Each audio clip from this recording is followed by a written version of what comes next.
কারণ অনেক সাহাবাই কেরাম চেষ্টা করেছেন শহীদ সন্তানের মা বাবা হওয়ার জন্য,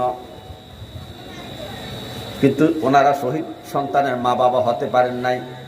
অনেক যুদ্ধ অংশগ্রহণ করেছেন, কিন্তু গাজী হইয়া ফিরছেন, কিন্তু শহীদ হতে পারেন নাই। এই জন্য আজকে যাদের মা বাপ, যারা শহীদের মা বাপ হয়েছেন, তাদের কপাল ভালো, কিন্তু শহীদ হইতে হবে দেশ প্রেমের জন্য, ইসলামের জন্য শহীদ হইতে হবে, নবীর প্রেমে শহীদ হইতে হবে। কিন্তু রাজনীতির জন্য মারামারি করে আপনি শহীদ হইবেন, দুনিয়ার জন্য, দুনিয়ার স্বার্থের জন্য, দুনিয়ার সম্মানের জন্য শহীদ হইবেন, এটা শহীদ হিসাবে গ্রহণ করা হবে না। শহীদের দরজাটা খুবই মর্যাদাশীল দরজা।